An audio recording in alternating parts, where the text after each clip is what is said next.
بڑے نور پر جلوہ باز علماء کرام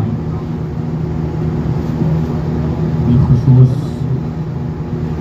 نبیر حضور مجاہد اہل سنت حضرت مولانا غلام صابر ربانی شہنشاہ میاں و دیگر علماء کرام اور معزز سامعین، السلام علیکم ورحمۃ اللہ وبرکاتہ۔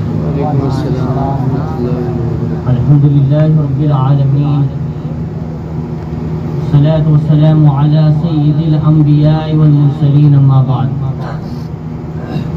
قال اللہ تعالی فی القرآن المجید والفرقان الحمید، الا ان اولیاء اللہ لا خوف علیہم ولا هم یحزنون، صدق اللہ العظیم۔ آئیے سب سے پہلے آقا نامدار مدینے کے تاجدار دونوں عالم کے مالک و مختار جناب احمد محمد مصطفیٰ صلی اللہ تعالیٰ علیہ وسلم کی بارگاہ بقصبہ میں درود پاک پڑھے۔ اللہم صلی علی سیدنا کریمنا مولانا محمد صلی اللہ علیہ وسلم یا رسول اللہ صلی اللہ علیہ وسلم۔ جیسا کہ آپ نے ابھی سنا، ہمارے مخلص اور محبت کرنے والے ناظم اعلیٰ نے میرے بارے میں جو کچھ کہا، میں اس کا مصداق نہیں ہوں، اور آپ دعا کریں میں تمام بزرگوں کے سے بالخصوص سرکار مجاہد اہل سنت حضرت علامہ عبدالاحد نوری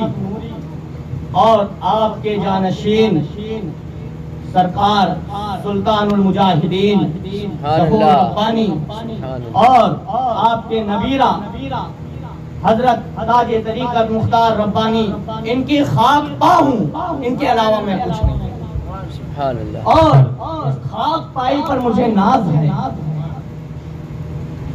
آپ کی محبت ہے کہ آپ نے مجھے اس طرح کے القاب سے نوازا، لیکن میں اس کا مصداق نہیں، میں جو ہوں وہ میں جانتا ہوں۔ آج یہ محفل کس کی ہے، یہ کس کی پربہار ہے، یہ کس کا فیضان ہے جو دھیرے دھیرے عام ہو رہا ہے۔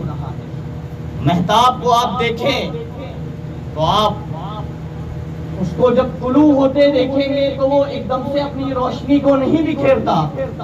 مہتاب حقیقت میں وہی ہوتا ہے جو دھیرے دھیرے اپنی کرنوں کو مشرق کی جانب سے چھوڑتا ہے، اور اس کی روشنی دھیرے دھیرے آسمان پر اپنا قبضہ جماتی ہے، اور ایک وقت ایسا آتا ہے کہ وہ مہتاب ایسا چمکتا ہے کہ خود تو چمکتا ہے، دنیا کو روشن کر دیتا ہے۔ بہت اچھا اشارہ ہے۔ یہ کس کا شرف ہے، یہ کس کی فضیلت ہے؟ سرکار مفتی اعظم ہند کی فضیلت ہے۔ ہم ان کے غلام ہیں۔ سرکار مفتی اعظم ہند نے فرمایا، من انم کے من دانم، میں کیا ہوں وہ میں جانتا ہوں۔ تو ہر بندہ مومن اپنے بارے میں وہ جانتا ہے کہ وہ کتنے پانی میں ہے۔ ہم گنہگار خطاکار ہیں، یہ بزرگوں کا صدقہ ہے کہ کسی ان کی نسبت کی وجہ سے، ان کے فیضان کی وجہ سے، ان کے ہاتھوں پر ہاتھ دینے کی وجہ سے آج دنیا ہمارے ہاتھوں پر ہے۔ یہ بزرگوں کا فیضان ہوتا ہے۔ فیضان کا معاملہ الگ ہے، علم کا معاملہ الگ ہے، لیکن دونوں جدا نہیں۔ لوگ شریعت و طریقت کو الگ کرنا چاہتے ہیں۔ علماء کرام بیٹھے ہیں، حافظ حدیث کثیرہ تشریف فرما ہے۔ میں حضور سرکار اختر حسین علیمی صاحب کا چھوٹا سا ادنا سا ناکارہ خادم، میں کیا بتاؤں گا، لیکن وہ بتاؤں گا جو میں نے سرکار اختر حسین علیمی سے سنا۔ وہ ہمارے سر کے تاج ہیں، وہ بڑے شفقت فرمانے والے، بڑے کرم فرمانے والے ہیں۔ چہرہ جب دیکھیں گے تو ایسا لگے گا کہ جلالی ہے، لیکن جب ان سے بات کریں گے تو ایسا لگتا ہے جمالی ہے۔ یہ صفت کہاں سے آتی ہے؟ یہ غیرت کہاں سے آتی ہے؟ یہ کیا ہے؟ یہ صرف حضرت علامہ اختر حسین علیمی کا خاصہ نہیں، بلکہ ہر علماء اہل سنت کا خاصہ ہے۔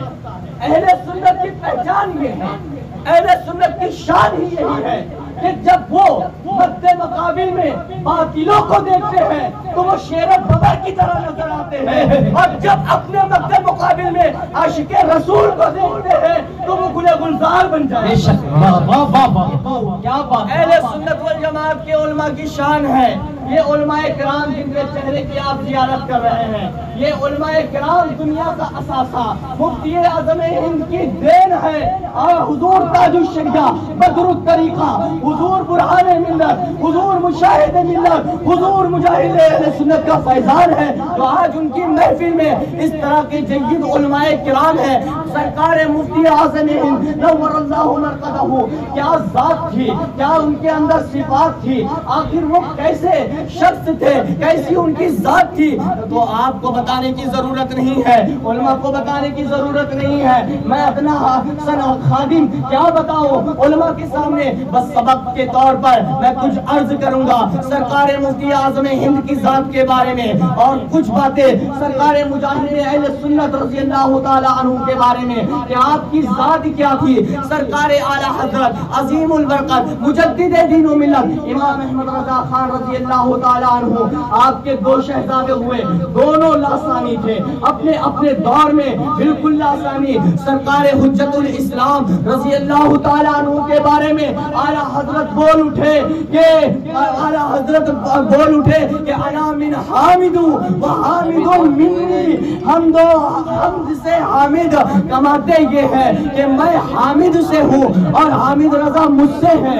اور لوگوں نے دیکھا جب سرکار اعلی حضرت عظیم البرکت مجدد دین و ملت امام احمد رضا خان دنیا سے کوچ فرمائے، ان کے بعد سرکار مفتی اعظم ہند کے بڑے بھائی سرکار حجت الاسلام علامہ حامد رضا مسند خلافت پر، مسند فتویٰ نویسی پر، مسند خلافت پر، مسند جانشینی پر جب جلوہ گر ہوئے تو لوگوں نے عالم یہ دیکھا، چہرے پر ایسا نور نظر آیا، چہرے پر ایسی ضیاء پھوٹی، چہرے پر وہ نور محمدی چمکا، وہ نور غوث اعظم چمکا کہ ایک عالم منور ہوتا ہوا نظر آیا۔ وہ ایسا چاند چمکا، وہ ایسا بدر کامل چمکا کہ جس طرح گزر جاتے اگر کفار دیکھ لیتے، آپ کے ہاتھ پر توبہ کر کے مسلمان ہو جاتے، بد مذہب دیتے تو آپ کے دامن پہ چپٹ کر اور اپنی بد مذہبیت سے توبہ کر لیتے۔ اگر کوئی بد عقیدہ دیکھتا، گنہگار دیکھتا تو سرکار حجت الاسلام کے قدموں سے اپنے ہاتھوں کو مس کر کے اور یہی کہتا میں مجرم ہوں آقا مجھے ساتھ لے لو، یہ رستے میں ہے جا بجا تھانے۔ نعرہ تکبیر، نعرہ رسالت، مسلک اعلی حضرت علماء اہل سنت، نعرہ تکبیر، نعرہ رسالت۔ لیکن سرکار اعلی حضرت نے چونکہ پہلے ہی بشارت دے دی کہ میرے بعد میرا جانشین میرا بیٹا حامد رضا رہے گا، پھر ان کے بعد میں جانشین منتخب کر دیتا ہوں۔ لوگ علم سرور عالم پر نکتہ چی ہے، ارے اعلیٰ حضرت کا علم دیکھو، اعلیٰ حضرت فرما رہے ہیں۔ لوگ کہتے ہیں کہ کس کو کب موت آئے گی یہ کوئی نہیں جانتا، آؤ بریلی میں تمہیں دکھا دوں کہ کون جانتا ہے کون نہیں جانتا، وہ تمہارے ہوں گے جو نہیں جانتے، اور میرا مصطفیٰ وہ ہے جس کے بارے میں بریلی کا رضا کہتا ہے اور کوئی غیب کیا تم سے نہا ہو بلا، جب نہ خدا ہی چھپا تم پہ لاجواب خدا ہی چھپا۔ بہت اچھا سبحان اللہ۔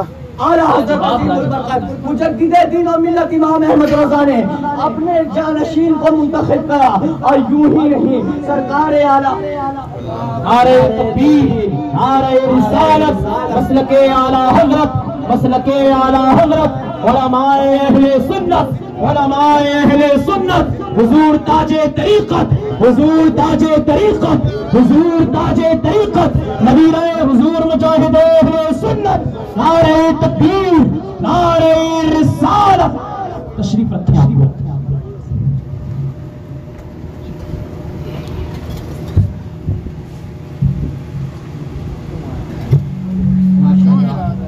سرکار تاج طریقت علامہ مختار ربانی صاحب قبلہ مددہ العالی والنورانی جلوہ گر ہو چکے ہیں. آپ ان کے چہرے کی زیارت کریں اور سرکار مجاہد اہل سنت کے فیض سے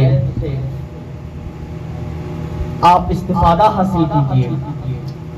تو میں عرض کر رہا تھا کہ سرکار اعلیٰ حضرت مجدد دین و ملت نے اپنا جانشین حضرت علامہ حامد رضا کو سرکار نوری میاں اور دیگر بزرگان دین کے اشارات اور خواب میں بشارت کی بنیاد پر منتخب فرمایا اور فرمایا کہ میرے حامد رضا کے بعد میرے چھوٹے بیٹے مصطفیٰ رضا خان میرے جانشین سرکار مفتی اعظم ہند رضی اللہ تعالیٰ عنہ. جب آپ مسند فتویٰ نویسی پر بیٹھے اور آپ اپنے والد ماجد مجدد اعظم سرکار اعلیٰ حضرت کے مسند پر جب آپ نے قدم رکھا تو ایسا کرشمہ ہوا کہ کبھی کسی کے ساتھ نہ ہوا تھا. ایسا جلوہ دیکھا کہ کبھی شاید کسی نے دیکھا ہو. جس وقت سرکار مفتی اعظم ہند نور اللہ مرقدہ نے سرکار اعلیٰ حضرت عظیم البرکت کے مسند خلافت اور غدی پر قدم رکھا اس پہ تشریف فرما ہوئے اچانک دیکھتے ہیں کہ ایک روشنی بڑی تیزی سے آ رہی ہے جو حضرت مصطفیٰ رضا خان مفتی اعظم ہند کو چاروں طرف سے گھیر لیتی ہے. آپ پریشان ہوئے, کشمکش میں ہوئے, آخر معاملہ کیا ہے, کیا مجھ سے کوئی خطا ہو گئی ہے جس کی وجہ سے یہ معاملات نظر آ رہے ہیں. کافی دیر اس روشنی میں آپ گھرے رہے, آپ دیکھتے رہے, پریشان ہوتے رہے. جب آپ کی پریشانی بڑھی, دل میں ہلچلی مچنے لگی کہ لاؤ اٹھ جایا جائے, اس خلافت کی مسند سے اٹھ جایا جائے, اپنی دوسری گدی لگائی جائے. تو آواز آئی کہ بیٹا اٹھو نہیں, یہ تمہارے باپ امام احمد رضا کی گدی ہے اور یہ روشنی کہیں اور سے نہیں بلکہ بغداد محلہ سے آ رہی ہے. جس روشنی نے امام احمد رضا کو مہتاب بنا کے اہل سنت کا امام بنا دیا, آج وہ تجھے تاجدار اہل سنت بنا دیا. نعرہ تکبیر, نعرہ رسالت, نعرہ رسالت, مسلک اعلیٰ حضرت, مسلک اعلیٰ حضرت, علماء اہل سنت, عشق محبت, عشق محبت, عشق محبت, عشق محبت. سرکار مفتی اعظم ہند نور اللہ مرقدہ نے جب جملہ سنا تو آپ نے قلم اٹھایا اور ایک شعر لکھا بارگاہ غوث اعظم میں. یا غوث اعظم, یا غوث اعظم, اے غوثوں کے غوث, اے قطب الاقطاب, اے غوث الاغواث, میری بھی التجا سنیں, میری بھی التجا سنیں. جب آپ نے امام احمد رضا کو ایسا منصب عطا کیا کہ جو بھی دیکھتا تھا وہ کہہ اٹھتا تھا کہ غوث اعظم کی کرامت دیکھنا ہو تو بریلی کے احمد رضا, جو بھی انہیں دیکھتا تھا تو کہتا تھا کہ حضرت علی کے علم کا سچا وارث دیکھنا ہو تو امام احمد رضا کو دیکھنا. اے غوث اعظم, میرے باپ کو آپ نے ایسا منصب عطا کیا, ایسا مقام عطا دیا کہ شاید ہی بعد میں کسی کو حاصل ہو, بلکہ علماء کرام موجود ہے یہ فرما گئے, بڑے بڑے اکابرین کے دستخط اس پر موجود ہے. اس میں ایک کو بیز وغیرہ چاہ کچھ دو مت دو, آواز دے. اعظم ہند کے دور سے کہ چاہے عرب کے ہو چاہے وہ عجم کے ہو, انہوں نے اس بات کو طے کر لیا کہ اب جو بھی مجدد ہوگا تبھی اس کی مجددیت کو ہم طے کریں گے, اس کی مجددیت تبھی مانی جائے گی جب وہ امام احمد رضا کے مسلک پر قائم ہوگا, اسے سراہا جائے گا, مسلک احمد رضا کی بنیاد پر اسے دیکھا جائے گا, کیا بات ہے. اگر وہ مسلک اعلیٰ حضرت کا سچا ترجمان ہوگا تو ہم وہ کچھ بھی کہے ہم مان لیں گے, لیکن اگر مسلک اعلیٰ حضرت سے ذرہ برابر بھی ہٹا ہو تو ہم اسے مجدد تو دور درکنار ہے, ہم اس کے اپنے جوتیاں اٹھانے کا موقع نہ دے. اب کوئی نکل آئے کہ ہم شیخ الاسلام یا وقت کے مجدد دورہ ہے تو وہ وقت کا پادری تو ہو سکتا ہے لیکن وہ قادری نہیں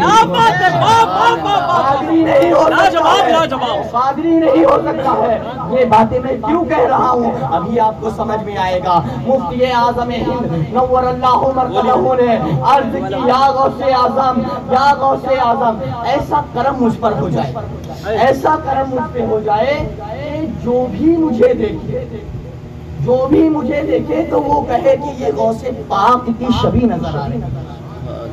سرکار غوث اعظم نے التجائے مفتی اعظم ہند کو سنا اور سرکار مفتی اعظم ہند کو اس طرح نوازا، اس طرح نوازا کہ لوگوں نے جس نے دیکھا، آپ تو فخر کریں کہ آپ کے اس میں بھی ایسے لوگ موجود ہیں، اور بالخصوص خود کرامت مفتی اعظم ہند سرکار ظہور میاں ربانی تشریف فرما ہونے والے ہیں۔ انہوں نے دیکھا کہ کس طرح وہ نورانی چہرہ تھا، کس طرح وہ مہتاب تھا، کس طرح وہ چاند تھا۔ ان کے انتقال پر اپنے روئے، ہندو تک رو اٹھے، اور کسی ہندو نے کہا کہ انگریزوں نے ہمارا کوہ نور لے کر گئے، ہمیں اتنا غم نہ ہوا، لیکن آج جب بریلی کا کوہ نور گیا ہے تو جو صدمہ ہمیں پہنچا ہے وہ اگر انگریز ہمارے کوہ نور کو ہزاروں اس طرح واپس کر دے، لیکن مفتی اعظم ہند کا جو کوہ نور کا معاملہ تھا اسے وہ پورا نہیں کر سکتے۔ سرکار مفتی اعظم ہند نے حضرت امام حضرت اعلیٰ حضرت عظیم البرکت مجدد دین و ملت کی جو تشریفات تھی، جو آپ کی کتب تھی، ان کے تمام مطالعات کیے، علماء کرام کو آپ نے وہ کتابیں چھاپ کے دی، اپنے خلیفہ کو دی۔ اسی لیے سرکار مفتی اعظم ہند بہت کثرت کے ساتھ خلیفہ بناتے تھے۔ ان کا ایک مقصد یہ تھا کہ میرے ابا حضور سرکار اعلیٰ حضرت نے جو سچی دین کی ترجمانی کی ہے اسے دنیا بھر میں نشر کیا جائے، دنیا بھر میں پھیلایا جائے۔ آج آپ ایک چھت کے اوپر پروگرام کر رہے ہیں، آپ ایک چھت کے اوپر بیٹھے ہیں، تو یہ نہ سوچیں کہ یہ کوئی چھوٹے موٹے کا پروگرام ہے۔ مجدد دورہ امام احمد رضا کا عرس بھی 55 سالوں تک چھت کے اوپر ہوتا رہا، مسجد رضا کے اوپر چند لوگوں کے علاوہ کوئی نہ جاتا تھا۔ سرکار مفتی اعظم ہند ہمیشہ پریشان رہتے کہ اب عرس بند ہو جائے گا، اگلے سال عرس بند ہو جائے گا، لیکن سال بڑھتا تھا لوگ بڑھتے تھے، سال بڑھتا تھا لوگ بڑھتے تھے۔ مفتی اعظم ہند کی آرزو تھی کاش میرے ابا کا حضور بڑے پیمانے پر کرے۔ کسی نے کہا اپنے باپ کا عرس کرنا چاہتے ہو، باپ کے لیے پریشان ہو؟ کہا میں باپ کے لیے نہیں بلکہ جو انہوں نے سچا عشق رسول کا جام دیا ہے، میں چاہتا ہوں کہ ہر کوئی آئے، ہر کوئی وہ جام پیے، پیا ہے جام محبت جو آپ نے نوری ہمیشہ رہے گا اس کا خمار آنکھوں دیا ہے عشق محبت جو آپ نے نوری ہمیشہ اس کا رہے گا خمار آنکھوں میں۔ سرکار جواب نہ یہ خواہش ظاہر کی کہ کاش میرے باپ کا عرض بڑے پیمانے پر ہو تاکہ لوگ آئے اور فیضان اعلیٰ حضرت سے مالا مال ہو، تاکہ امت مذہب نہ ہو، وہابی نہ ہو، شیعہ نہ ہو، رافضی نہ ہو، سنہ کلیت ان کے اندر نہ ہے، کیونکہ جن کے دل میں امام احمد رضا کی محبت آ جاتی ہے تو پھر وہ رافضی نہیں ہو سکتا، وہ خارجی نہیں ہو سکتا۔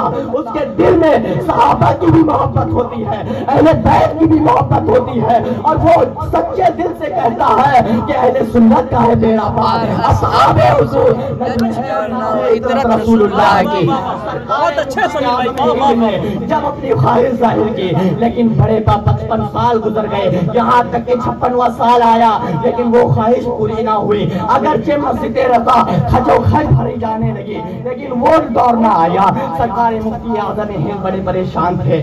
10 محرم الحرام کا دن آیا، یوم عاشورہ کے دن ہاتھ اٹھائے، اے مولا آج تیرے نواسے کا، تیرے حبیب کے نواسے کا دن ہے۔ آج شہدائے کربلا جس دین کی بقا کے لیے شہید ہوئے تھے ان کا واسطہ دے کر اے اللہ میں دعا کرتا ہوں کہ اے اللہ اپنے حبیب کے نواسوں کے صدقے میں، وہ اپنے حبیب کے صدقینوں کے صدقے میں، کربلا کے پیاسوں کے صدقے میں جس دین کی کی بقا کے لیے انہوں نے اپنی گردنوں کو اتروا دیا۔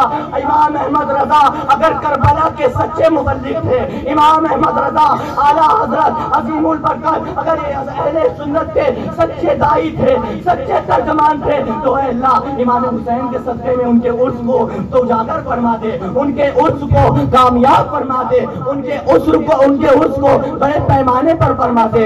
اسی طرح دعا مانگی۔ دوسرے دن 11 تاریخ لگی، سرکار غوث اعظم کی بارگاہ میں عریضہ پیش کیا، اے محبوب سبحانی، اے قطب ربانی، آپ نظر فرمائے آپ کا امام احمد رضا کیا کہہ کر چلا گیا کہ طلب کا منہ تو کس قابل ہے یا غوث، اگر تیرا کرم شامل ہے یا غوث، ربوبیت ہوئی کہ نبوت، الوہیت نبوت کے علاوہ، الوہیت نبوت کے علاوہ ہر ایک منزل تجھے حاصل ہے یا غوث، اور جو یہ چشتی شوہر وردی نقش بندی ہر ایک تیری طرف مائل ہے یا غوث، ہزاروں تابعی سے تو خضو ہے، وہ طبقہ مجملاً فاضل ہے یا غوث، دعائی یا محید دی دعائی بلا اسلام پر نازل ہے یا غوث، رضا کا خاتمہ بالخیر ہوگا، تیرا اگر رحمت تیری شامل ہے یا غوث۔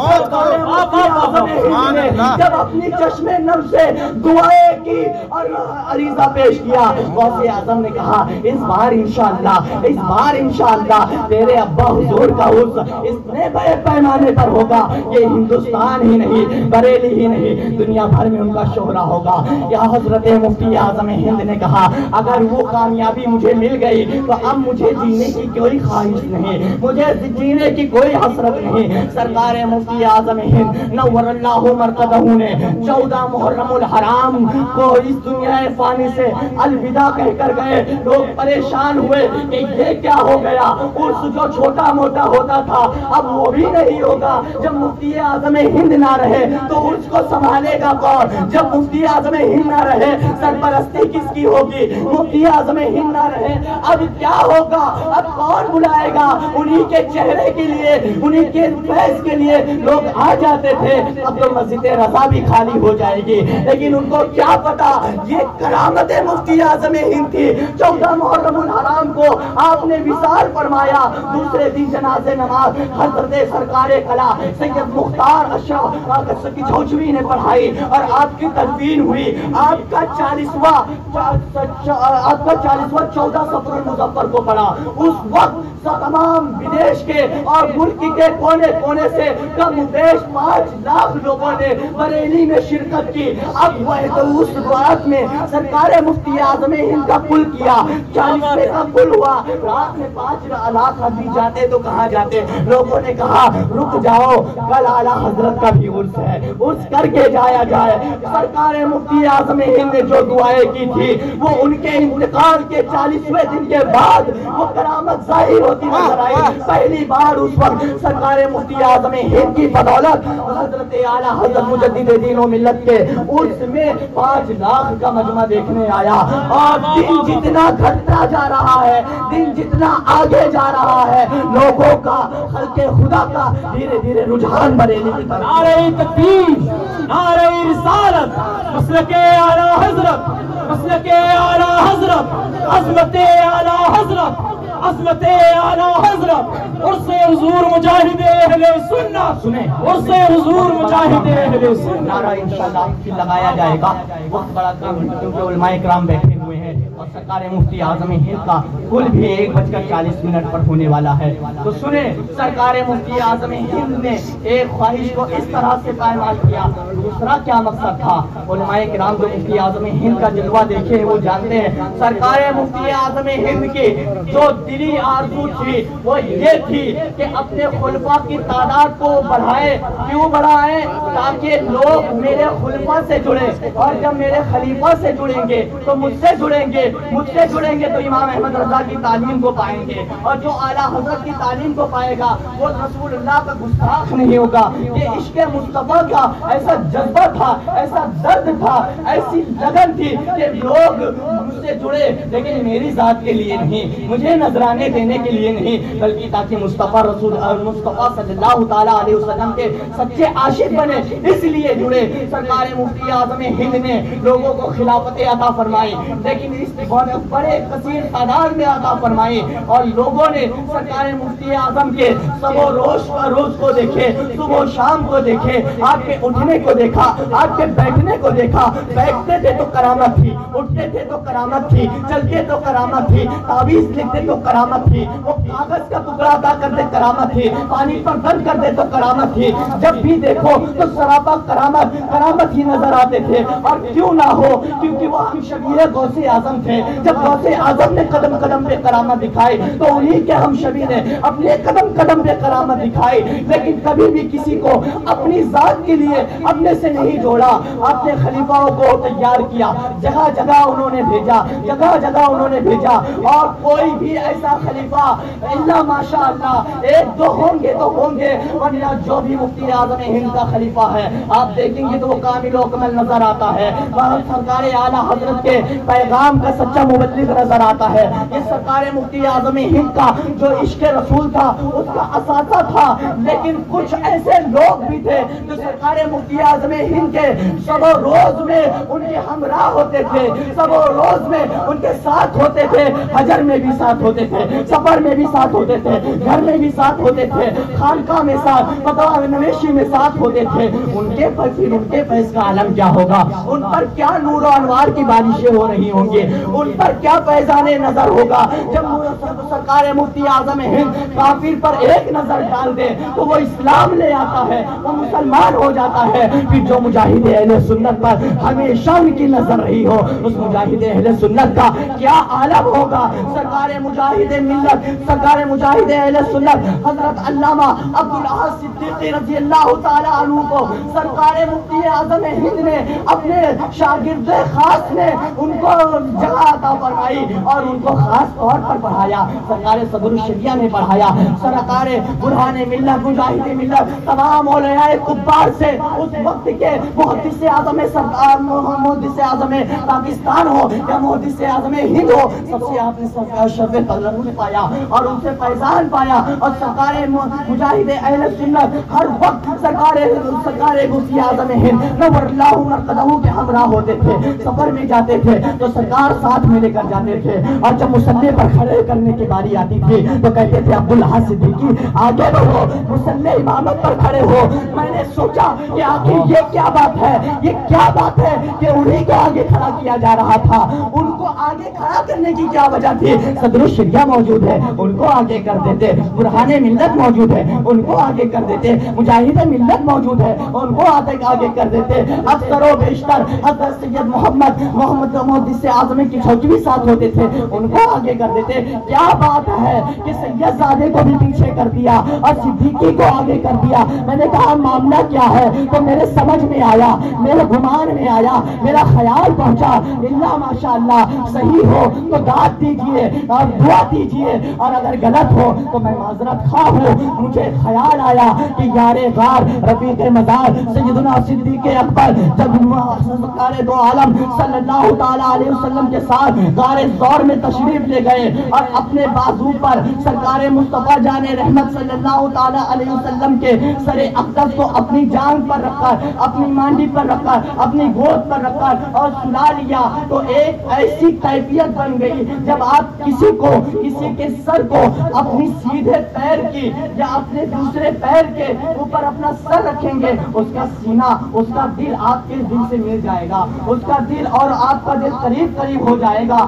اب وہ انوار و تجلیات سرکار ابو بکر پر برسی جو مصطفیٰ جان رحمت صلی اللہ تعالیٰ علیہ وسلم سے قلب سے نکل کر صدیق کے قلب سے ہو کر خدا تعالیٰ کے عرش تک پہنچ رہی تھی، اس اجالے کی کیفیت نے ایسا اثر دکھایا کہ ابو بکر کو تو روشن کیا، ان کی آل میں مجاہد اہل سنت تک روشن نعرہ تکبیر، نعرہ رسالت، نعرہ رسالت، عرص حضور مجاہد اہل سنت، عظمت حضور مجاہد اہل سنت، جس کی کی وجہ سے مفتی اعظم ہند ان کو آگے کرتے تھے، کیونکہ ان کے آبا و اجداد نے وہ نور پایا تھا جس کے بارے میں اعلیٰ حضرت بھیک مانگتے ہوئے ٹوٹی ہوئی چٹائی سے عرض کرتے ہیں ماہ مدینہ اپنی تجلی عطا کرے۔ یہ جلدی چاندنی تو دوپہر کی ہے، اب اس پہر دوپہر کی گھڑی کو جو اعلیٰ حضرت مانگ رہے تھے ابو بکر نے تین راتوں تک مسلسل پایا، پھر ان کی اولادوں کا عالم کیا ہوگا۔ اور ایسے چمکے سرکار مجاہد اہل سنت کا یہی نظریہ تھا، اپنے آپ کو چھپایا جائے، اپنے آپ کو لوگوں سے بچایا جائے، کنارہ کشی کی جائے، لوگوں سے اپنے آپ کو دور رکھا جائے، اپنے آپ کو سمیٹ لیا جائے۔ لیکن اعلیٰ حضرت کا شعر ان پر صادق آ گیا، کیا صادق آ گیا کہ بے نشانوں کا نشان مٹتے نام ہو ہی جائے گا، اے رضا ہر کام کا ایک وقت ہے، دل کو بھی آرام ہو ہی جائے گا۔ اہل سنت نے اپنے آپ کو چھپایا، لیکن وہ کرامت مفتی اعظم ہند تھے، وہ جلوہ مفتی اعظم ہند تھے، وہ سرکار وہ غوث اعظم کے سچے عاشق تھے۔ وہ کب چاہتے کہ میرا ایک دیوانہ کونے میں پڑے رہے، سرکار مفتی اعظم ہند نے منگیر شریف میں ان کو بھیج کر اور کہا کہ جاؤ وہاں کی خدمت کرو، وہاں کر کے خدا کو فیض پہنچاؤ۔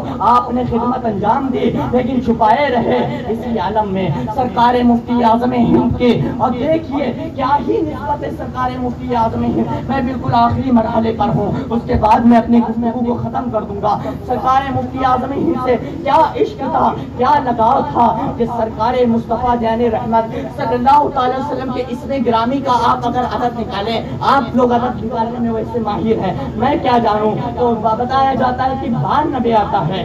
92 وہ اسم محمد رسول اللہ صلی اللہ تعالی علیہ وسلم کے عدد ہے۔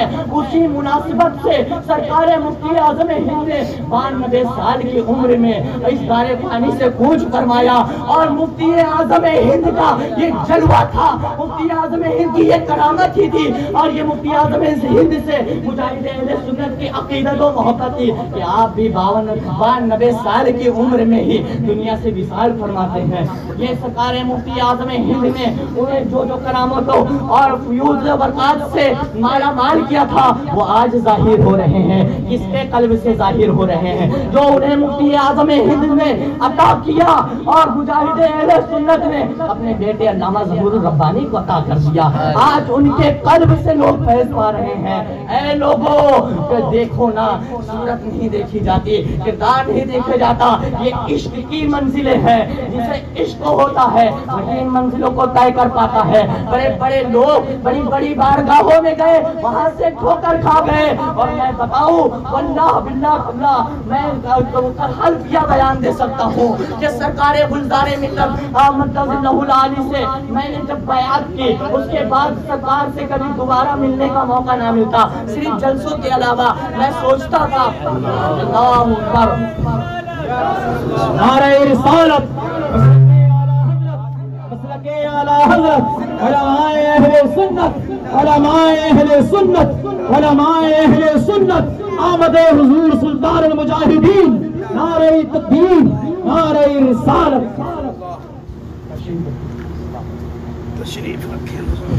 میں عرض کر رہا تھا، آپ اولاد ابو بکر صدیق سلطان المجاہدین علامہ ظہور الربانی کے چہرے سے مستفیض ہوں اور بغور سنیں، کیونکہ کسی کو چوم لینا، چاٹ لینا یہ فیض کی بات نہیں، بلکہ جو بتا دیا جائے اس پر عمل کرنا یہ فیض کی بات ہوتی ہے۔ چومنے چاٹنے سے کسی کی روحانیت میں فرق نہیں پڑتا، بلکہ جو پیر کامل فرما دے اس پر عمل کر کے دکھانا، اس سے کامیابی ملتی ہے۔ تو میں عرض کر رہا تھا کہ سرکار گلزار ملت مدد اللہ العالی سے جب میں نے بیعت کی، کافی پریشان تھا کہ میں جو عملیات اور راہ سلوک کا راستہ ہے، بچپن سے مجھے اس طرح کا رجحان تھا، شوق تھا کہ کہاں سے طے ہو۔ ہمیشہ میں نے کوشش کی بارگاہ مصولی میں حاضری دیا، لیکن گلزار ملت سے ملاقات نہ ہوتی۔ جمعرات کو حضرت ملتے تھے، جمعرات کو ملتے، بڑی بھیڑ رہتی، مریدوں پر توجہ دے یا ہم پر توجہ دے، کھڑے رہتے، مسافے کا ٹائم مل گیا تو مسافہ ہو گیا، ورنہ وہ بھی کہاں ہم سب کو نصیب۔ لوگ اس قدر قطار لگی رہتی تھی۔ میں نے عرض کی یا غوث پاک یا غریب نواز کیا حال ہے؟ مرشد تو مل گیا لیکن مجھے راستہ طے کون کرائے گا؟ اس طرح رہے گا تو کیسے معاملہ ہوگا؟ فون کرو، حضرت کا فون نہیں اٹھایا جا رہا ہے، اتنے خادم اٹھا رہے ہیں، وہ کہہ رہے ہیں حضرت بزی ہے۔ اب کیا میں پریشان، اس طرح گزرتے گزرتے 3 سال کا عرصہ گزرا۔ 11ویں شریف کا مہینہ تھا، 11ویں شریف میں سرکار غوث اعظم رضی اللہ تعالی عنہ کے میں نیاز ہو رہی تھی۔ 11ویں شریف کے دن بنارس کی سرزمین میں میں جامعہ حمیدیہ میں اس وقت زیر تعلیم تھا۔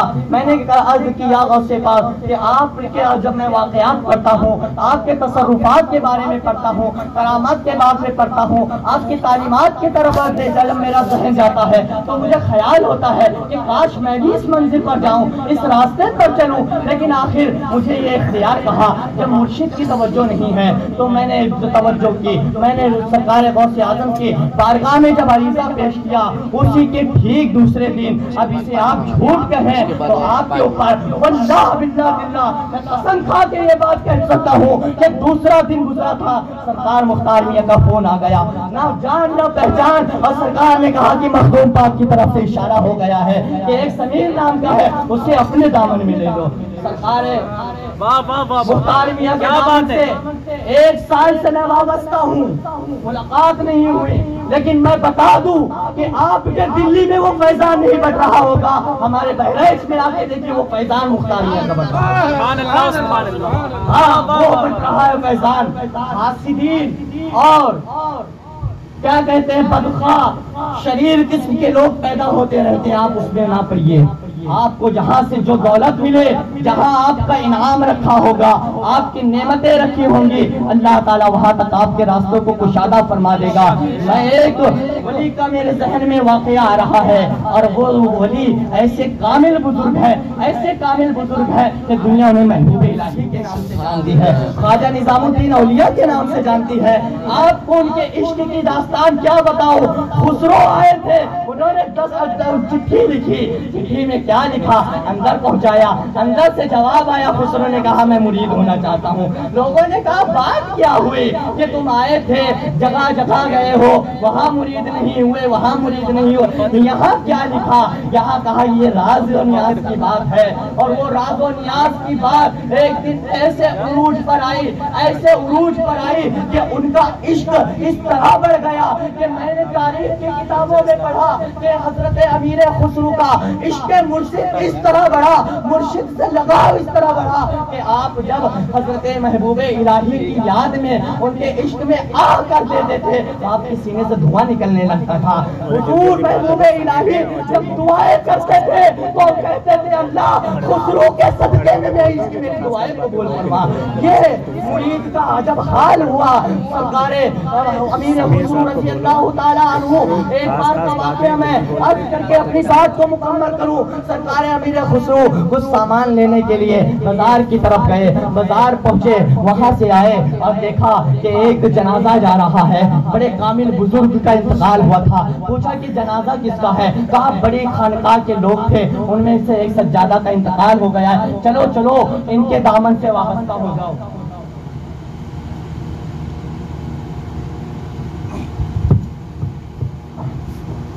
ٹھیک ہے، میں اس بات کو مکمل کر کے انشاءاللہ ہے نا بات کو کمپلیٹ کروں کہ سرکار امیر خسرو رضی اللہ تعالیٰ عنہ نے جب دیکھا کہ جنازہ جا رہا ہے اور انہوں نے پوچھا، لوگوں نے بتایا، تو آپ نے جیسے ہی سنا کہ جو ان کے جنازے میں شرکت کرے وہ جنتی ہو جائے گا، تو آپ نے جو جھولا دیا ہوا تھا اسے اپنے سر پر ڈال دیا اور بیٹھ گئے۔ کافی دیر تک بیٹھے رہے، یہاں تک کہ شام ہو گئی، حضرت نظام الدین اولیاء نے کہا کہ خسرو کہاں رہ گئے، ابھی تک نہیں آئے۔ کافی دیر کے بعد جب آئے تو کہا کیا ہوا، اپنا معاملات انہوں نے کہا کہ حضور ایسا ایسا معاملہ ہوا۔ تو کہا کیا ہو گیا، جاتے جنازے کی نماز پڑھ لیتے جنتی ہو جاتے۔ کہا اگر ان کے جنازے کی نماز سے جنتی ہونا تھا آپ کا دامن کس لیے پکڑا تھا؟ حضور میں تو آپ کے دامن کے صدقے میں جانا چاہتا ہوں۔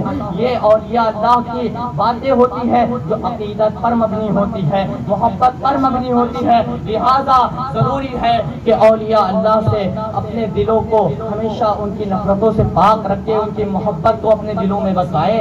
اللہ تعالیٰ کی بارگاہ میں دعا ہے کہ مجھ سے بولنے میں جو خامی غلطی ہوئی ہو اللہ تعالیٰ اسے معاف فرمائے، اور سرکار مفتی اعظم ہند سرکار مجاہد اہل سنت کے فیضان سے تمام حاضرین کو اور جو حاضر نہ ہو سکے سب کو مالا مال فرمائے۔ اور میں دعا گو ہوں کہ سرکار مجاہد اہل سنت کا یہ پروگرام عظیم الشان جلسہ جو اس طرح اعلیٰ حضرت کا چھت سے اتر کر دنیا بھر میں فیضان بانٹ رہا ہے، سرکار مجاہد اہل سنت سے بھی دنیا کو مستفیض فرمائے۔ وما علینا الا البلاغ۔